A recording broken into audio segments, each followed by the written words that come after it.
TATHS શિક્ષક અભિરુચિ કસોટી ઉચ્ચતર માધ્યમિકની પરીક્ષામાં વૃદ્ધિ અને વિકાસ ગ્રોથ એન્ડ ડેવલપમેન્ટ એ મનોવિજ્ઞાનનો પાયાનો અને અત્યંત મહત્વનો ટોપિક છે.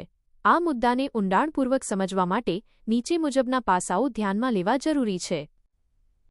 1. વૃદ્ધિ ગ્રોથનો અર્થ.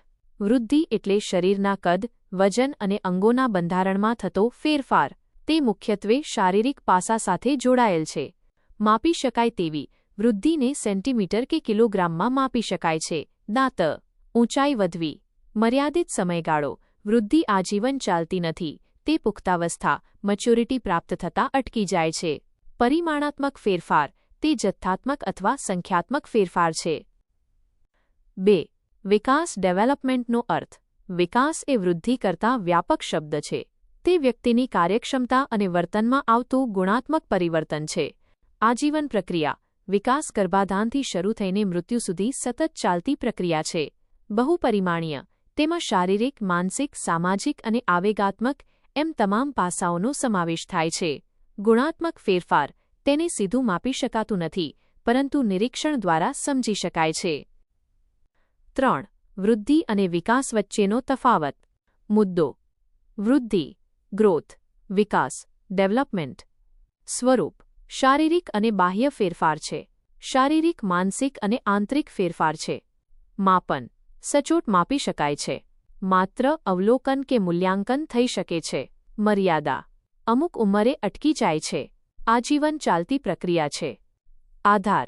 વિકાસનો એક ભાગ છે. વૃદ્ધિ વિના પણ વિકાસ શક્ય છે. 4. વિકાસના સિદ્ધાંતો પ્રિન્સિપલ્સ ઓફ ડેવલપમેન્ટ. પરીક્ષાની દૃષ્ટિએ આ સિદ્ધાંતો ખૂબ જ મહત્વના છે. 1. નિરંતરતાનો સિદ્ધાંત. વિકાસ ક્યારેય અટકતો નથી, તે સતત ચાલ્યા કરે છે. 2. વૈયક્તિક ભિન્નતાનો સિદ્ધાંત. દરેક બાળકના વિકાસની ગતિ અલગ અલગ હોય છે. 3. સામાન્યથી વિશિષ્ટ તરફનો સિદ્ધાંત. બાળક પહેલા સામાન્ય પ્રતિક્રિયા આપે છે અને પછી ચોક્કસ કે વિશિષ્ટ કાર્ય શીખે છે. દાંત. પહેલા આખું શરીર હલાવવું, પછી આંગળીઓનો ઉપયોગ કરવો.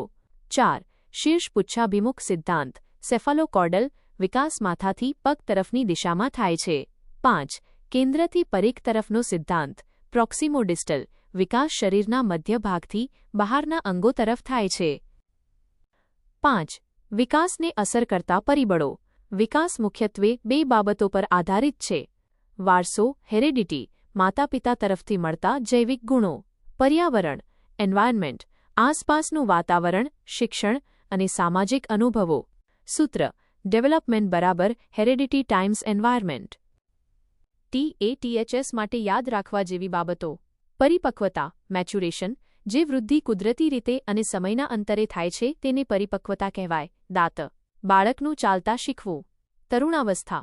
TATHSમાં કિશોરાવસ્થા અને તરુણાવસ્થાના માનસિક ફેરફારો પર વધુ પ્રશ્નો પૂછાય છે, કારણ કે આ તબક્કાના વિદ્યાર્થીઓને તમારે ભણાવવાના હોય છે. શું તમારે આ ટોપિકના